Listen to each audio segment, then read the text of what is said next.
Hola a todos. Es viernes, 5 de diciembre de 2025, y nuestro querido amigo, el embajador Chas Freeman, está aquí con nosotros. Bienvenido de nuevo, embajador. Muy contento de estar contigo, Nima. Por favor, suscríbanse y denle al botón de me gusta para ayudarnos a llegar a más gente. Embajador, permítame empezar con lo que dijo Netanyahu sobre el llamado final pacífico. En su entrevista reciente, no parece que vayan a lograr ningún tipo de paz en Oriente Medio con este plan. Pero así es como Netanyahu está describiendo el plan de paz.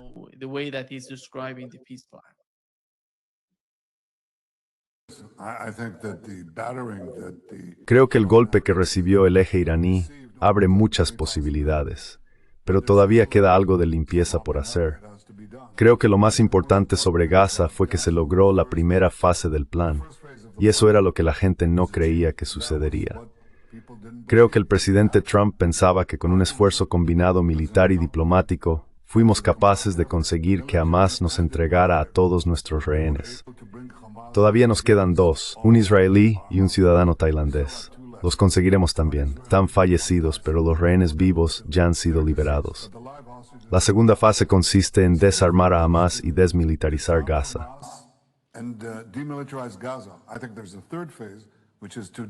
Creo que hay una tercera fase que consiste en desradicalizar a la población de Gaza después de 60 años de una increíble incitación y adoctrinamiento, lo cual realmente tiene que cambiar.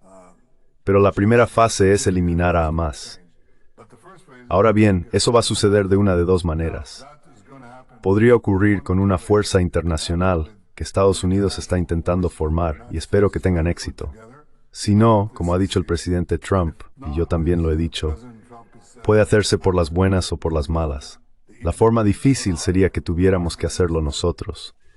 Espero que no, porque no quiero gastar más sangre y recursos, especialmente la sangre de los israelíes, o en ese sentido, de los gazatíes. Pero hay que hacerlo. Hamás no puede quedarse allí, y no lo hará.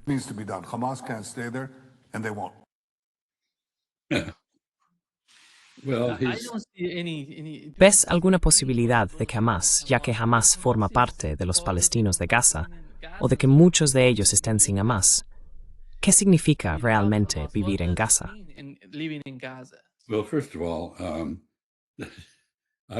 Bueno, ante todo, dijo que la primera fase del plan de paz se había cumplido. Pues bien, esa fase trataba del intercambio de rehenes y de un alto el fuego. No hay ningún alto el fuego. Israel está matando gente todos los días, sigue destruyendo edificios. Lo más sorprendente, por supuesto, es que la única manera en que los rehenes han sido liberados ha sido mediante negociaciones con Hamás. Toda la fuerza militar que Israel aplicó no pudo recuperar a los rehenes, y aún no puede. Y la idea de que después de 2 años de guerra destinada a destruir a Hamás, que fracasó, se vaya a lograr eso por medios diplomáticos, es absurda. Hamás es el portador de la bandera del nacionalismo palestino en Gaza y en gran medida en Cisjordania.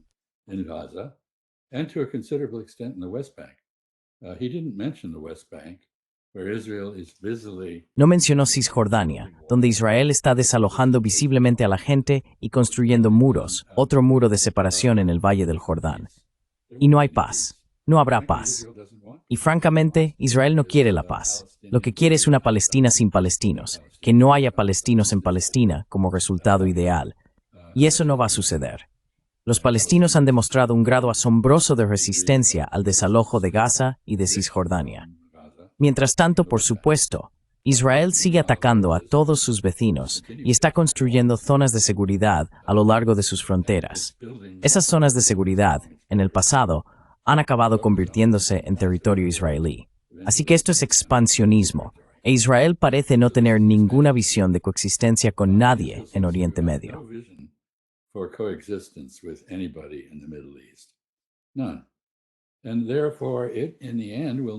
Ninguna. Y por lo tanto, al final, no podrá coexistir con nadie en Oriente Medio. Esta es una receta para un conflicto armado continuo hasta donde alcanza la vista. Y al final, porque nada es para siempre, la supremacía militar israelí será superada. Así que esta es una visión de belicismo y de hacer la guerra. No hay nada en ella que hable de paz. y nunca se llegará a la segunda fase. Por cierto, la segunda fase que él describió consistía en desarmar a Hamas. También tenía que ver con la retirada israelí de Gaza. Noté que no mencionó eso, porque no tiene absolutamente ninguna intención de retirarse. Y en cuanto a la fuerza internacional, ha sido evidente desde el principio.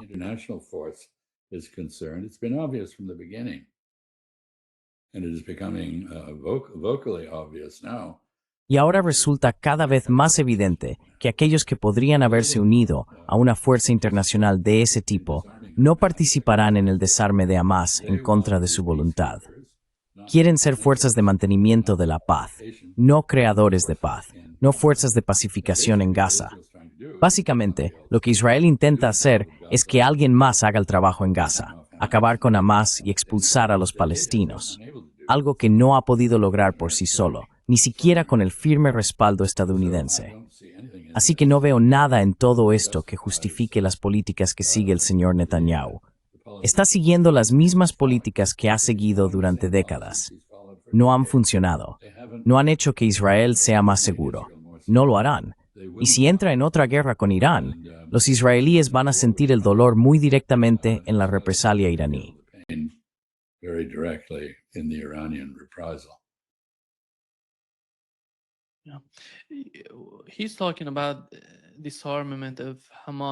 Está hablando del desarme de Hamas, y en la tercera fase que mencionó, ya sabes, la radicalización.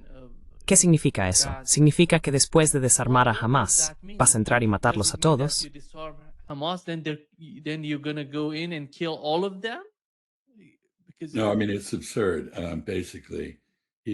No, quiero decir, es absurdo. Básicamente culpa a la resistencia por resistirse a las incursiones israelíes, los abusos, las violaciones de derechos humanos, los crímenes de guerra, los asesinatos, las masacres, el genocidio. Supuestamente deberían simplemente aceptar eso y amar a Israel. ¿Por qué? Quiero decir, si Israel sigue haciendo cosas odiosas, será odiado. Y ese es exactamente el drama que se está desarrollando ahora en Occidente. Hubo una declaración absurda de Hillary Clinton el otro día, culpando al sentimiento anti-israelí entre los jóvenes estadounidenses en TikTok, en lugar de a lo que está haciendo Israel, que es lo que la gente rechaza. Mientras Israel continúe masacrando personas, matando niños y bebés, quemando gente viva, destruyendo sus hogares, deshumanizándolos, tratándolos peor que a los animales, la gente va a odiar a Israel. No es una cuestión de desradicalizar a nadie. Si Israel se comportara de una manera que los demás pudieran aceptar, la aceptarían, pero no van a aceptar un Estado que comete asesinatos en masa y humillación.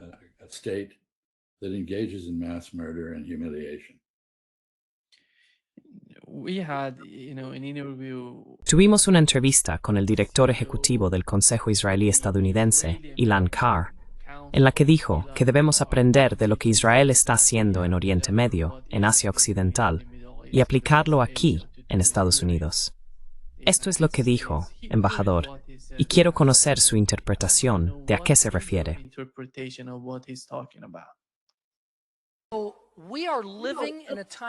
Vivimos en una época de milagros y de oportunidades sin precedentes.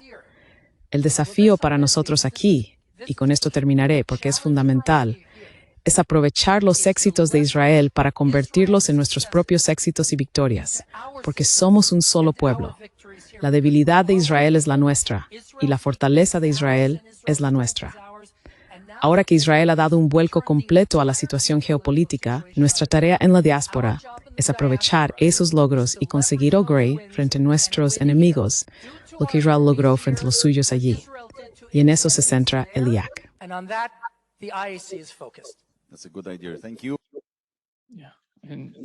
Esa es una buena idea. Gracias. Sí. Bueno, tengo varios comentarios sobre eso. En primer lugar, la idea de que Israel ha tenido éxitos es bastante increíble. Israel es ahora un paria moral. Nadie quiere tener nada que ver con él, salvo personas de la vieja guardia y algunos elementos de la diáspora judía. Pero una buena parte de la llamada diáspora, la palabra diáspora, es una palabra ridícula, porque implica que los judíos no son nativos de Estados Unidos, o de Brasil, o de donde sea, y que de algún modo están en el exilio. Bueno, es ridículo. Pero en fin, La idea de que Israel ha tenido éxito cometiendo un genocidio y luego argumentar que eso debería hacerse aquí, en Estados Unidos, es bastante absurda.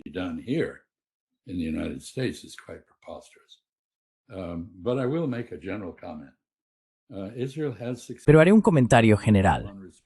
Israel ha tenido éxito en un aspecto. Empezó violando el derecho internacional, ignorándolo, ignorando a las Naciones Unidas, ignorando a la comunidad internacional, ignorando las normas normales de la decencia humana. Y se salió con la suya porque Estados Unidos lo protegió de las consecuencias de su comportamiento. Eso fue un error por parte de Estados Unidos. No benefició en nada a nuestra reputación. Pero ahora hemos ido desde lejos. En realidad, como él sugirió, hemos adoptado las prácticas israelíes, porque los estadounidenses están ignorando el internacional y las normas normales de la decencia humana.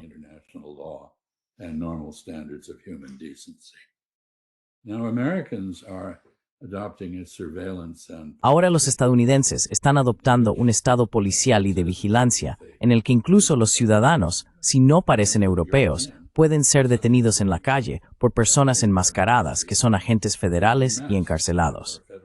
Y un niño de 7 años fue detenido y llevado a Texas desde Vermont, creo. En fin, estamos siguiendo las prácticas israelíes. Han sido muy perjudiciales para Israel y van a ser, y ya lo son, muy perjudiciales para nosotros. Así que este es un debate dentro de la comunidad sionista. Puede que tenga cierta resonancia, pero francamente, los estadounidenses comunes que oigan eso se sentirán horrorizados, absolutamente horrorizados.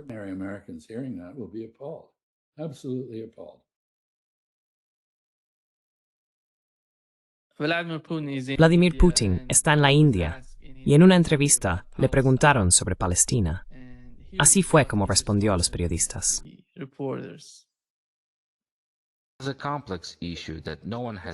Este es un asunto complejo que nadie ha logrado resolver a lo largo de los años. No puede solucionarse en solo unos meses, pulsando un botón. Sin embargo, debemos apuntar precisamente a alcanzar este objetivo, establecer un Estado palestino.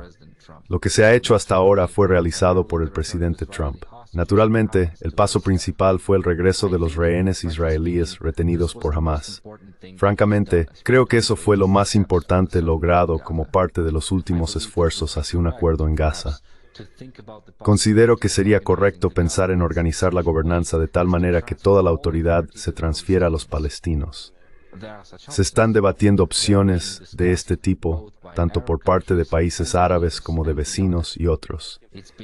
También se está debatiendo en Estados Unidos. Sé que dentro de la Nación Unida siempre hemos participado en este proceso y seguiremos haciéndolo junto a nuestros amigos.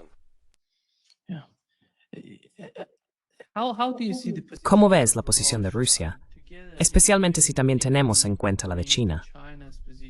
Al fin y al cabo, son dos países importantes en relación con Occidente.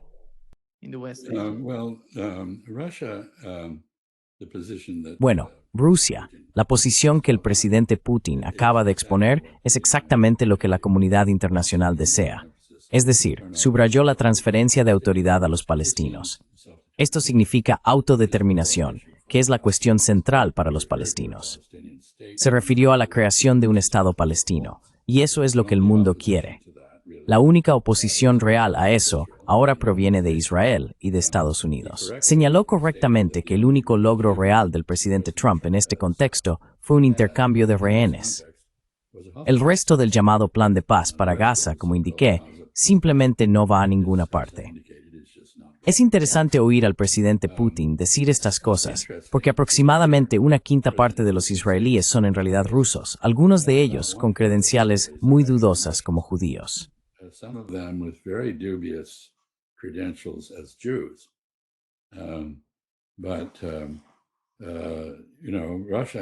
Pero ya sabes, Rusia tiene una relación estrecha con Israel, y aún así, adopta una postura justa respecto a la cuestión palestina.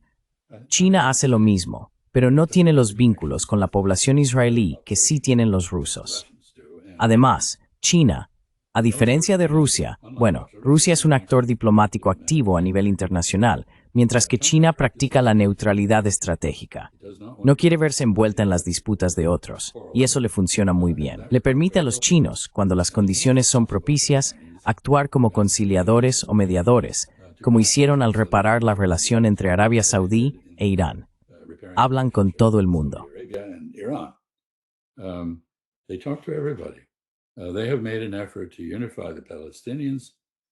Han hecho un esfuerzo por unificar a los palestinos, que están muy divididos en diferentes facciones, algo bastante comprensible, en parte porque los israelíes han intentado dividirlos y en parte porque son casi tan conflictivos como los propios israelíes. Los israelíes están muy divididos entre sí en casi todas las cuestiones, y lo mismo ocurre con los palestinos. Así que fue una declaración inteligente. Sin embargo, la ironía final es que la India, ahora bajo la influencia del hindutva, es decir, una ideología hinduizadora, mantiene una excelente relación con Israel, porque Israel es antimusulmán y el principal enemigo de la India es Pakistán, que se separó del resto de la India para crear una patria islámica. Por tanto, la India es muy antimusulmana.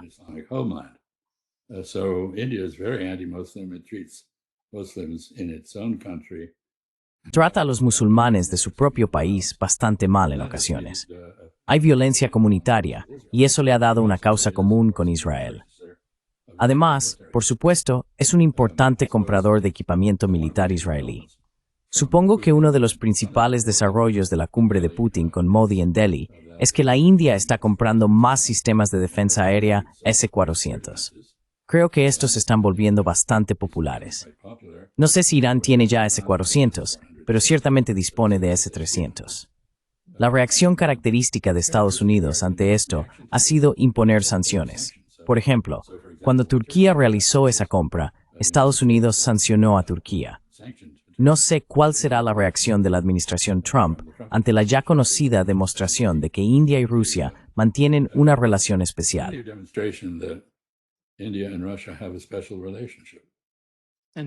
Y también están en proceso de comprar en Rusia.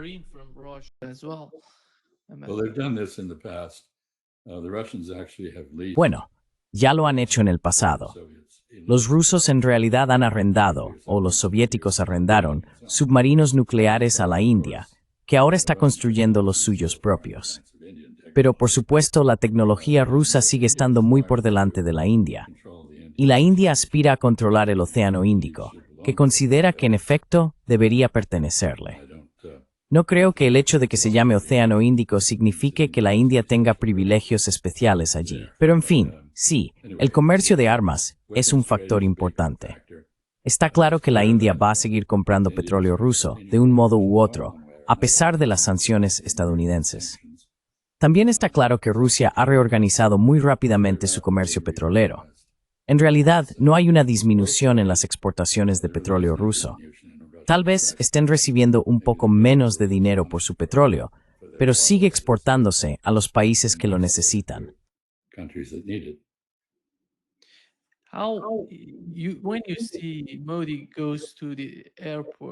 Cuando ves a Modi ir al aeropuerto, cuando aterrizó Vladimir Putin, Modi fue personalmente a recibirlo.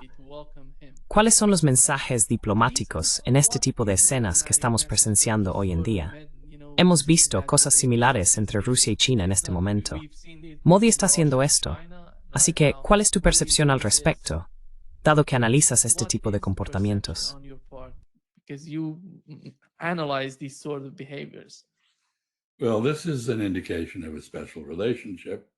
Bueno, esto es una muestra de una relación especial que ha sido duradera entre la India y la Unión Soviética y ahora la Federación Rusa. El protocolo normal sería que el ministro de Asuntos Exteriores acudiera al aeropuerto, no el jefe de gobierno o de Estado. Por ejemplo, cuando Macron llegó recientemente a Pekín, fue recibido por Wang Yi, el ministro de Asuntos Exteriores, no por Xi Jinping. Por supuesto, se reunió con Xi Jinping más tarde, pero este es el gesto especial, permitido por el protocolo, aunque no obligatorio. Y es una señal para el milenio que la India valora enormemente su relación con Rusia.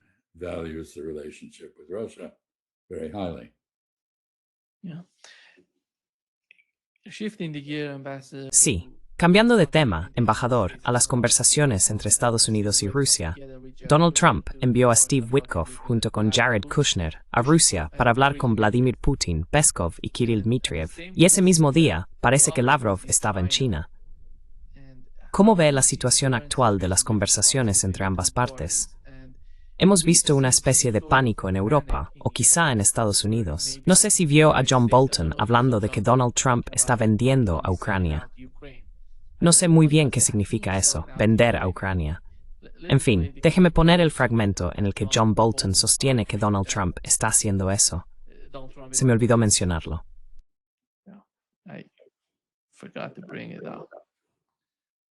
Y podrías escribir un artículo para The Telegraph sobre Trump y tu opinión acerca de traicionar a Ucrania. Pero el titular allí dice, la marea puede estar cambiando. Así que quizá podrías centrarte en esa parte, si puedes.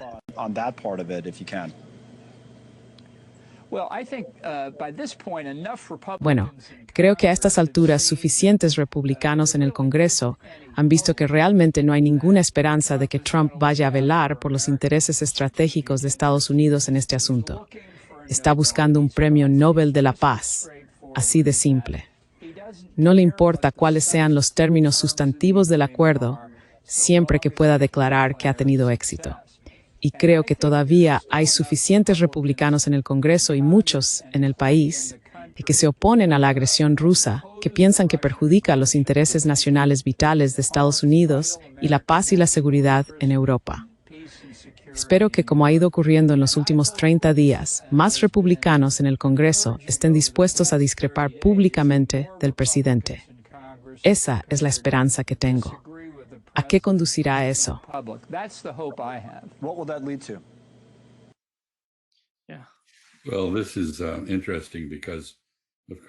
Bueno, esto es interesante porque, por supuesto, el argumento de Bolton trata enteramente de la política interna estadounidense.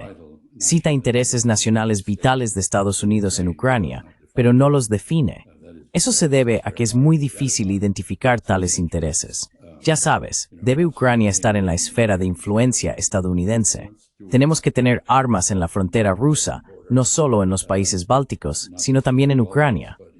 Debemos mantener una postura hostil hacia Rusia indefinidamente. No existe la posibilidad de llegar a acuerdos con los rusos. Bueno, claramente no la hay si no se habla con los rusos, y los europeos tampoco hablan con los rusos.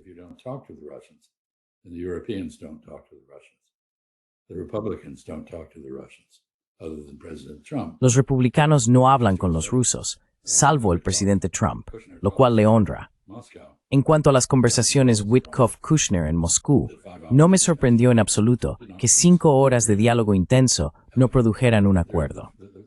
La llamada propuesta de paz, ya sea la original que Kirill Dmitriev y Stephen Witkoff elaboraron en Florida, o una de las varias versiones modificadas que circulan, fue básicamente revertida de muchas maneras por los europeos en una reunión en Ginebra con Marco Rubio, conocido por su postura dura en estos asuntos. No me sorprende que sea completamente inaceptable tanto para los rusos como para los ucranianos.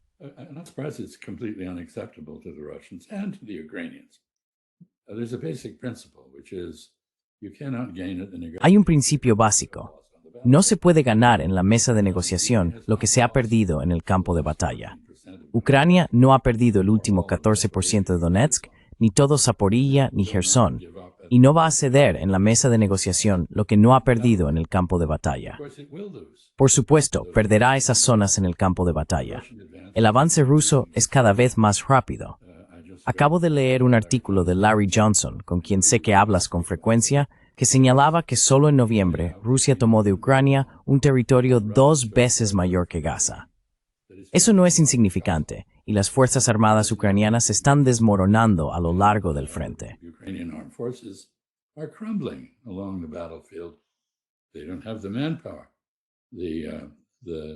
No tienen suficiente personal. Con la combinación de muertes en el campo de batalla, heridas y deserciones, aproximadamente la mitad del ejército ucraniano aparentemente ausente sin permiso, la mano de obra de Ucrania está disminuyendo. Las cifras están bajando, no subiendo. Y las armas no pueden llegar al campo de batalla, salvo por medio de drones. Están siendo reabastecidas por drones. Ahora se está formando otro caldero cerca de Pokrovsk, que ha sido tomado por los rusos, a pesar de las negaciones ucranianas. Unos 1,000 soldados ucranianos están atrapados allí y tendrán que rendirse. Los rusos aprendieron pronto que debían tratar bien a los ucranianos que se rinden. They should treat surrendering Ukrainians well. I'm sure there were some exceptions in the heat of battle. Estoy seguro de que hubo algunas excepciones en el fragor de la batalla o en su inmediata consecuencia, pero en general trataron muy bien a sus prisioneros de guerra y han estado dispuestos a intercambiarlos con los ucranianos a una proporción de 38 ucranianos por cada ruso. Así que se puede ver cómo va la batalla. No está yendo a favor de Ucrania. Lo que acaba de decir John Bolton está completamente desconectado de la realidad. Ucrania no va a recuperar los territorios habitados mayoritariamente por hablantes de ruso que no quieren ser ucranianos, dada la actitud de otros ucranianos, que es perseguirlos y asimilarlos por la fuerza. Ucrania no va a recuperar eso, y va a perder más territorio, y lo está haciendo mientras hablamos. Así que la pregunta es, ¿quieres salvar a Ucrania de un desastre total? Do you want to save Ukraine from complete disaster? If you do, you better come up with a peace plan. Si lo haces, más vale que propongas un plan de paz. Y aquí solo diré algo sobre los europeos. Son absurdos en este asunto. Despreciaron el plan de paz de Trump, que reconozco es imperfecto en muchos aspectos, incluso con fines lucrativos. Es decir, propone quedarse con $100,000 millones de las reservas rusas y luego compartir los beneficios de aplicarlos a la reconstrucción de Ucrania en una proporción del 50-50. En fin, entiendo las objeciones europeas, pero si tienen objeciones, ¿dónde está su plan de paz? ¿Qué proponen hacer al respecto? Lo único que han propuesto es que los ucranianos sigan luchando. No tienen el dinero, no tienen las armas para mantener a los ucranianos combatiendo. Los ucranianos no tienen la mano de obra. Así que esto es un mundo de fantasía, y la víctima de ello es Ucrania, no Rusia, no Estados Unidos, no Europa. Ucrania. Not the United States, not Europe, Ukraine. Ukraine is losing people at a huge rate, and it is Ucrania está perdiendo gente a un ritmo enorme y ha perdido la guerra. Está perdiendo territorio porque no quiere hacer la paz. Y le conviene hacerla, aunque no quiera ceder, comprensiblemente, los territorios que aún no ha perdido realmente. Tiene que haber una negociación, y debe comenzar entre Ucrania y Rusia. Pero recordemos que la última vez que Ucrania y Rusia se sentaron a negociar, Ucrania lanzó un ataque sorpresa llamado telaraña, utilizando contenedores y camiones que resultaron tener misiles en su interior. Así que, al parecer, negociar con Ucrania significa arriesgarse a un ataque sorpresa en lugar de mantener una conversación seria. Esto es un desastre, y no me sorprende que Wyckoff y Kushner no lograran convencer a los rusos con el plan de paz modificado que propusieron. modified peace plan that they put forward. Looking at the behavior of Europeans, you see no positive sign. Observando el comportamiento de los europeos, no se ve ninguna señal positiva en lo que están diciendo, porque ahora mismo parece que están planeando, para 2027, bloquear cualquier importación de energía rusa a los países europeos. Sabemos cómo afectaría eso, por ejemplo, a Hungría y Eslovaquia. No les gusta. En su reciente visita a Rusia, Orbán hablaba sobre la seguridad y sobre cómo Rusia es un socio fiable en lo que respecta al suministro de energía. ¿Crees que están planeando una guerra larga y continua en Ucrania cuando hablan de 2027? In continuous war in Ukraine when they're talking about 2027? Well, they hope for that. Bueno, eso es lo que esperan. The only Esa es la única respuesta que tienen ante la situación. I said they don't have Como dije, no tienen ningún plan de paz. Cortar el suministro energético mientras aumentan los presupuestos militares. Y ya sabes, podemos ver cómo economías como la alemana se están vaciando porque los precios de la energía han hecho que los productos alemanes sean en gran medida poco competitivos. Francia está en una mejor posición porque depende en gran medida de la energía nuclear en lugar de la importada. Pero hay que preguntarse, ¿es Europa más segura dependiendo del petróleo y el gas argelinos o del petróleo y el gas del Golfo Pérsico en lugar de los de Rusia? No recuerdo que los rusos hayan cortado las exportaciones de energía. I don't recall the Russians cutting off energy exports. I think we did that. with the blowing up the Nord Stream. Creo que hicimos eso al volar el gasoducto Nord Stream 2 y al imponer sanciones a Rusia. Pero hay un punto más fundamental aquí. Josep Borrell, el portavoz de política exterior de la Unión Europea, acaba de decir, ¿no sería maravilloso si Rusia se dividiera en un montón de países más pequeños? Sería más fácil de manejar. Eso me hizo pensar, no creo que la Federación Rusa corra peligro de desintegrarse, pero la OTAN sí corre ese riesgo, y también la Unión Europea. Ya tuvimos el Brexit. Ahora mal de teniendo los húngaros y los eslovacos por puerto de Bruselas. Dentro de la OTAN, tenemos políticas de nuestros países europeos muy diferentes. Very different policies, European defense policies. Spain has one position, Germany another, France yet another. España tiene una posición, Alemania otra, Francia otra, Hungría otra e Irlanda otra. Es miembro de la OMC, pero no apoya esta guerra en Ucrania. Así que, al no ser miembro de la OTAN, Europa está en realidad creando las condiciones para su propia desintegración, no la de la Federación Rusa. Y un último punto. Ursula von der Leyen dice que es inadmisible cambiar fronteras o tomar territorio mediante el uso de la fuerza. Pero no dice eso respecto a Serbia, de la que la OTAN, Estados Unidos y su país, Alemania, separaron Kosovo. No aplica esa norma a los israelíes, que están anexionando tierras donde pueden en busca del Lebensraum en Oriente Medio. Solo la aplica a los rusos. In the Middle East, but she applies it only to Russians. This is a sort of double standard and unreasoning. Este es un tipo de doble rasero y una postura irracional que hace que Europa resulte realmente risible como actor de política exterior. Los europeos parecen decididos a seguir siendo menos que la suma de sus partes. Y mientras sigan haciendo eso, podrán tener muchas de las características de una superpotencia geoeconómica, aunque socavan esa posición con sus propias divisiones internas. Pero no son una superpotencia política, como deberían serlo. Y creo que el mundo estaría mejor si Europa fuera una superpotencia política. Podrían mantenerse firmes en la competencia con Estados Unidos, con China, con Rusia, con India, con otros países o alianzas, pero no están dando ningún paso en esa dirección, hasta donde puedo ver. But it's not making any moves in that direction as far as I can see. You've mentioned Kaja Kallas. She was asked Mencionaste a Kaja Kallas. Un periodista le preguntó si ha llegado el momento de que Europa tenga a su propio Steve Witkoff en las negociaciones con los rusos, junto con, ya sabes, Kushner y el equipo estadounidense. Y esto fue, en esencia, lo que dijo Kaja Kallas. Here is what Kaja Kallas said in essence.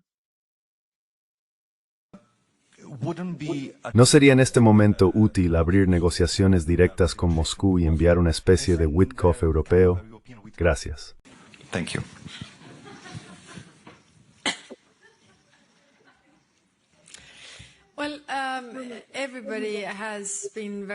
Bueno, todo el mundo ha sido muy claro, especialmente los rusos, en que no tienen ningún interés en la paz en este momento. Así que, una vez más, necesitamos ponerlos en una posición en la que se vean obligados a negociar. Ahora mismo no están en esa posición porque creen que pueden resistir más que Ucrania. Y también esperan que se les haga una oferta muy buena, porque ven que se está ejerciendo mucha presión sobre la víctima, pero no se les pide ningún sacrificio real. Al menos no sabemos de ningún sacrificio que se les haya pedido. Así que claramente quieren negociar con quienes simplemente les ofrecen algo más de lo que ya tienen. Eso está claramente en su interés, pero no debería estar en el nuestro.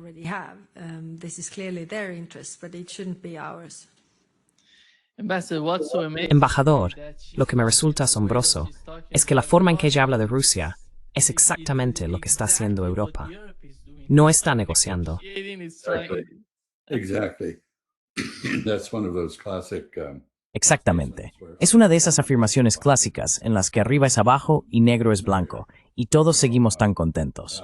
No, por supuesto, la afirmación de que Rusia no quiere la paz, Rusia no quiere negociar, es bastante ridícula. Esta guerra comenzó con una exigencia rusa de negociaciones, que Occidente rechazó.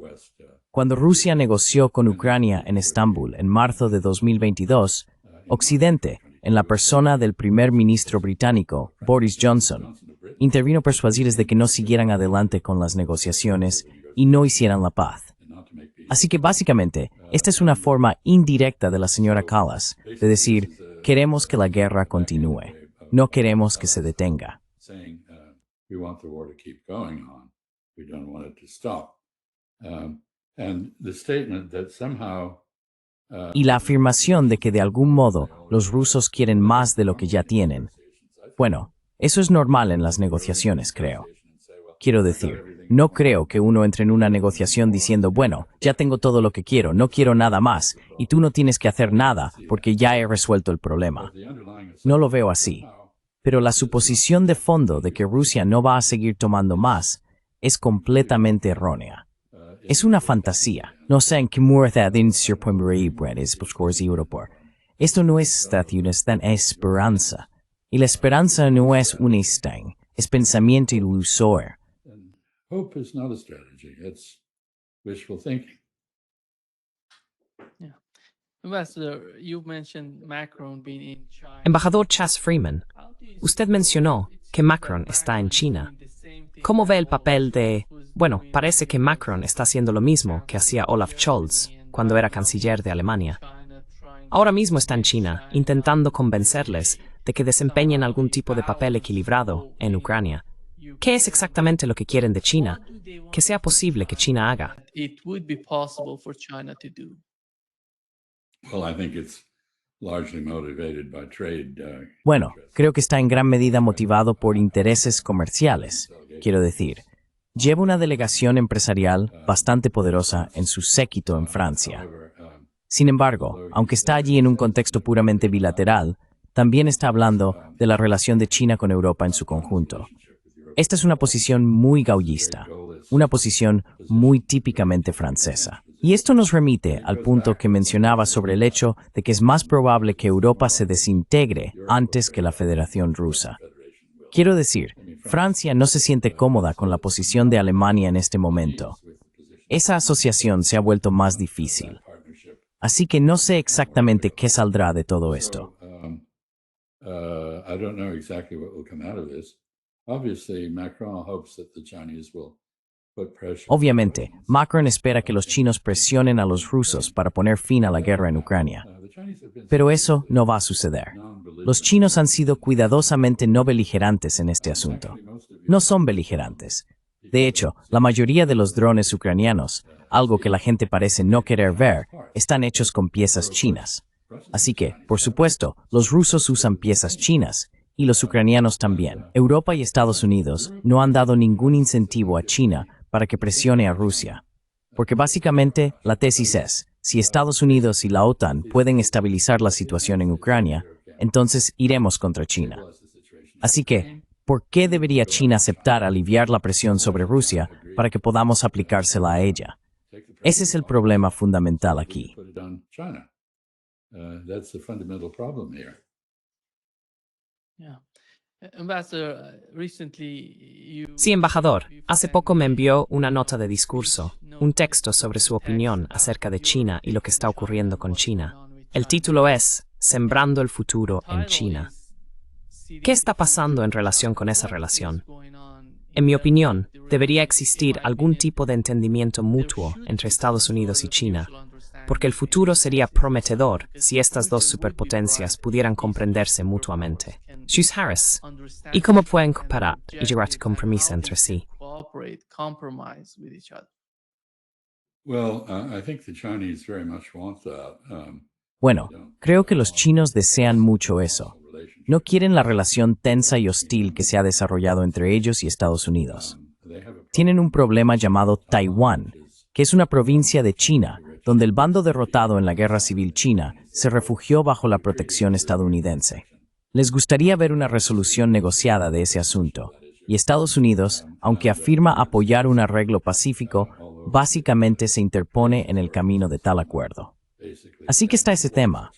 Pero en Busan, cuando el presidente Trump se reunió con el presidente Xi Jinping, lo hicieron como iguales. Eso fue algo inédito. They did so as equals. This is a first.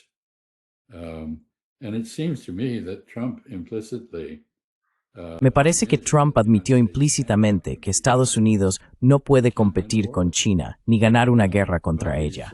Pero se rodeó de personas, halcones respecto a China, que nunca han estado en China, nunca la han estudiado, No conocen el idioma ni la historia, pero creen que ya saben todo lo que necesitan saber sobre el país. Todo en ellos es razonamiento a priori, y proyectan una imagen especular de China, suponiendo que se comportará como Estados Unidos, que reversará en destino manifiesto, se expandirá, se consumirá en el jamón global, y así sucesivamente. Por resto, en iswoberda estatu. Of course, there's no real evidence for that. In fact, the United States has abandoned leadership. De hecho, Estados Unidos ha abandonado el liderazgo en una amplia gama de cuestiones. La COP30 en Belém no contó con presencia estadounidense. Los chinos, aunque están haciendo cosas importantes para combatir el cambio climático dentro de sus propias fronteras y desarrollando tecnologías clave para reducir el aumento de las temperaturas globales, no están asumiendo el liderazgo en la elaboración de nuevas soluciones. Tampoco lo están haciendo en lo que respecta a la regulación del comercio y la inversión.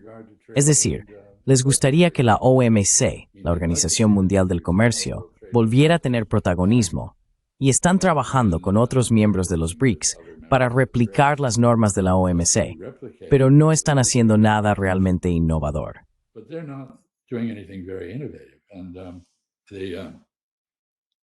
on the issue of nuclear, En la cuestión de la no proliferación nuclear, están claramente alineados con Estados Unidos en su oposición, pero no están tomando la iniciativa.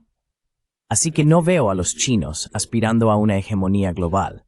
Creo que no quieren las responsabilidades ni las cargas que eso conlleva.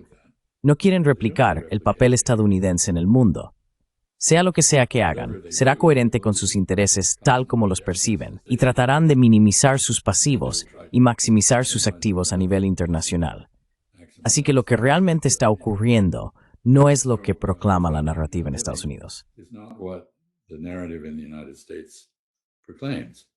That China is aggressively trying to reduce Sabes, la gente dice que China está intentando de forma agresiva desplazar a Estados Unidos del liderazgo mundial.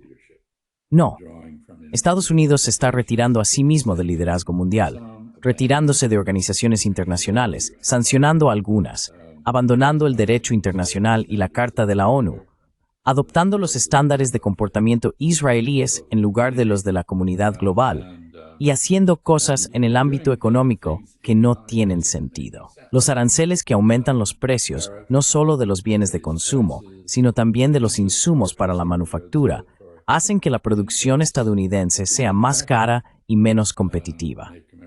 Estamos desinvirtiendo en nuestro sistema educativo. We are disinvesting in our educational system.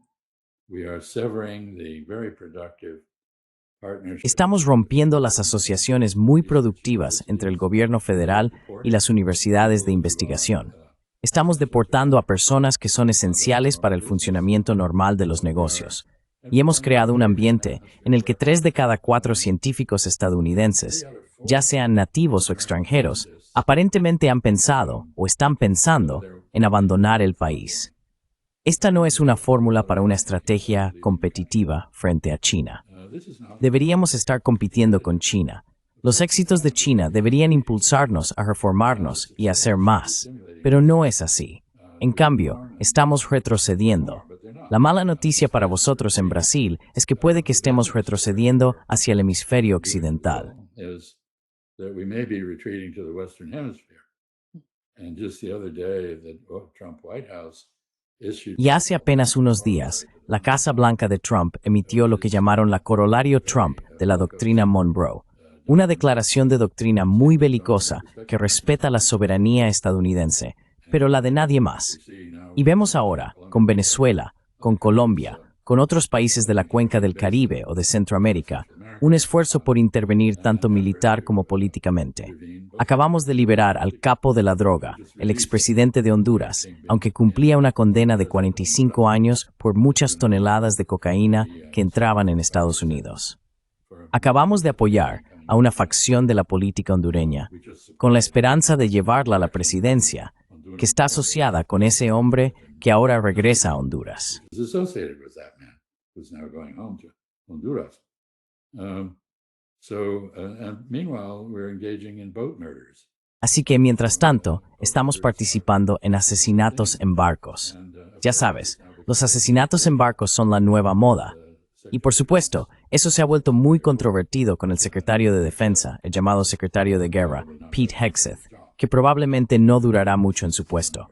Quiero decir, o Trump lo destituye o dimite, o incluso podría haber un proceso de destitución contra él en el Congreso, porque ha hecho cosas que incluso los republicanos, que normalmente siguen al unísono apoyando a la administración Trump, rechazan.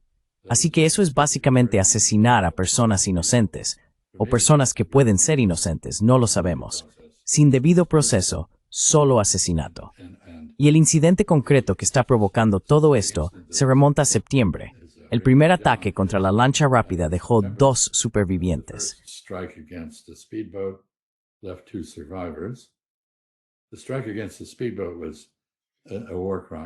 El ataque contra la lancha rápida fue un crimen de guerra. Fue un acto de piratería, ilegal según el derecho internacional. Pero el derecho internacional y el Código Militar estadounidense exigen el rescate de los supervivientes de los ataques, no su asesinato. Y sin embargo, aparentemente Hegseth no quería que quedaran supervivientes. Parece que el almirante a cargo del Comando Sur y de estas operaciones, el almirante Halsey, dimitió porque rescató a 2 personas, una de Colombia y otra de Ecuador, y discrepó del secretario Hegseth, alegando que sus órdenes eran ilegales y no debían obedecerse. Así que hay una gran controversia en marcha, y refleja el abandono por parte de Estados Unidos del respeto al Estado de Derecho.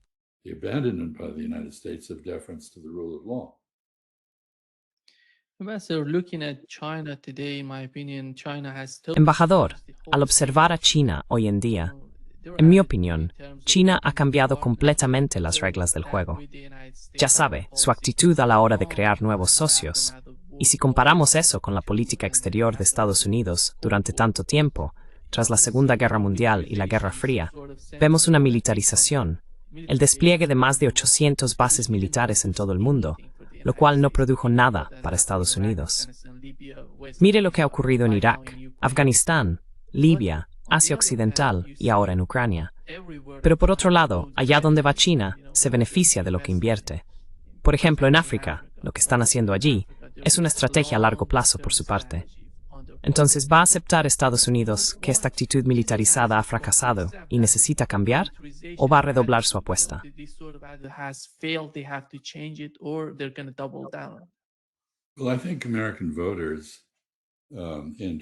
Bueno, creo que los votantes estadounidenses en 2024 pensaban que estaban eligiendo una administración que iba a hacer eso, que iba a reducir la presencia militar estadounidense a nivel internacional, que iba a ejercer moderación en política exterior, que no asumiría nuevos compromisos ni iniciaría nuevas guerras.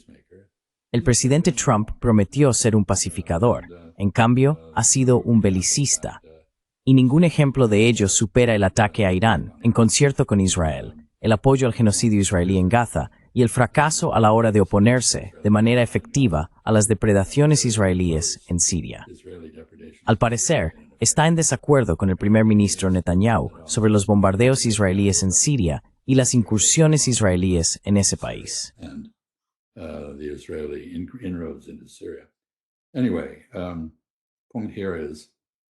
De todos modos, el punto aquí es que no hay competencia.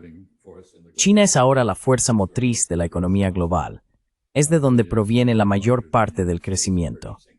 Es un tercio más grande que Estados Unidos en términos de paridad de poder adquisitivo. Es el hogar de más de una cuarta parte de los científicos, ingenieros, técnicos y matemáticos del mundo.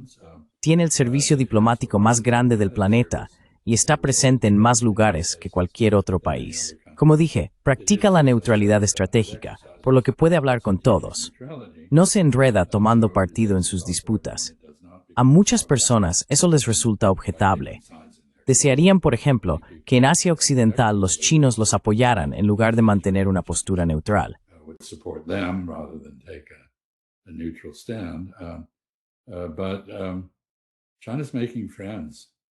Pero China está haciendo amigos. Está mejorando su reputación, en parte porque, a diferencia de Estados Unidos, no insiste en imponer su propio sistema ni sus propias ideas a sus socios. En el pasado, se ha criticado a China por ser indiferente al orden político de otros países, o a la situación de los derechos humanos, o a cualquier otra cosa. Simplemente no se involucra en eso. Y eso le permite liderar con el ejemplo. En la filosofía china asociada a Confucio, hay alguien llamado Mencio, o Mengzi en chino.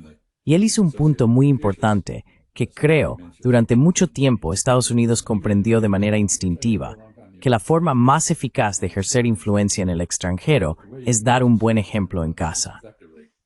Abroad is to set a good example at home.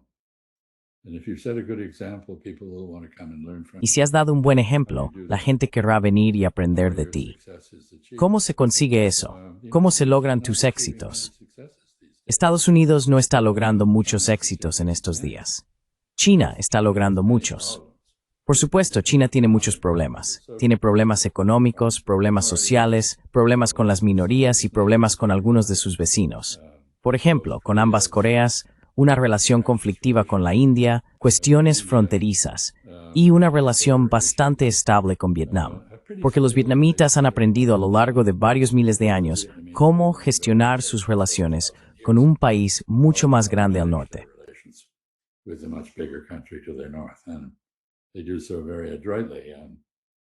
Y lo hacen con mucha destreza. No se rinden ante China, pero tampoco la antagonizan. Así que vemos a China emerger como la fuerza líder en la economía del Pacífico Asiático, con una relación muy buena, incluso con la superpotencia en ascenso de Indonesia. Y ahora tenemos un gobierno en Seúl, en Corea del Sur, que una vez más está interesado en mantener una relación de cooperación con China. Corea del Norte parece seguir un rumbo diferente, habiendo apostado por Rusia. Pero ya sabes, los chinos no lo hacen todo bien, pero hacen muchas cosas bien. Es difícil encontrar muchas cosas que Estados Unidos esté haciendo bien en este momento.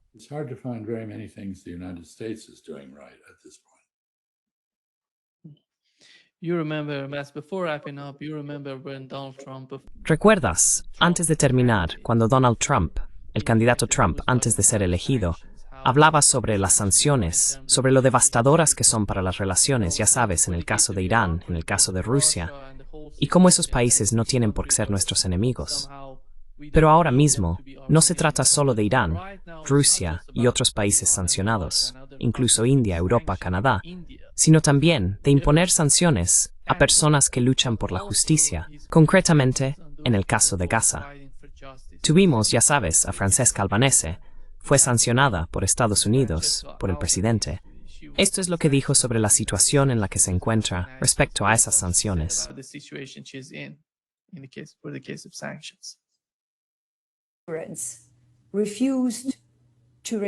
Mi seguro se negó a reembolsarme.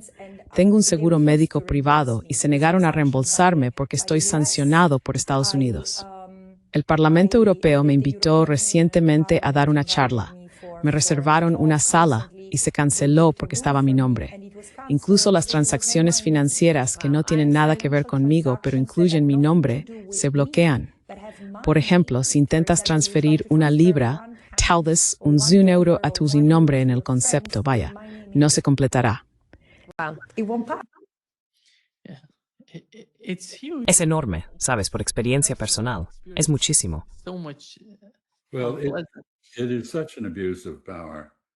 Bueno, es un abuso de poder tan grande que está generando una reacción en contra del dólar y de su uso como arma, que está alcanzando su punto máximo. Creo, por cierto, que Francesca Albanese debería haber ganado el Premio Nobel de la Paz.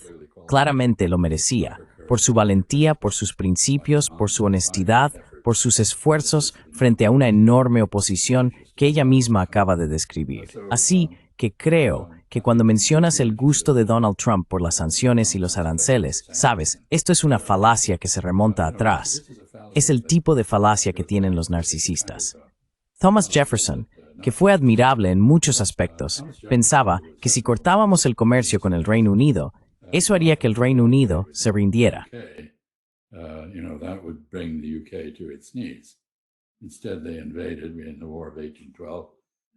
En su lugar, invadieron en la guerra de 1812, quemaron la Casa Blanca y capturaron el Capitolio. Y de ello obtuvimos un poema sobre bombas que estallaban en el aire en Baltimore, que se convirtió en nuestro himno nacional.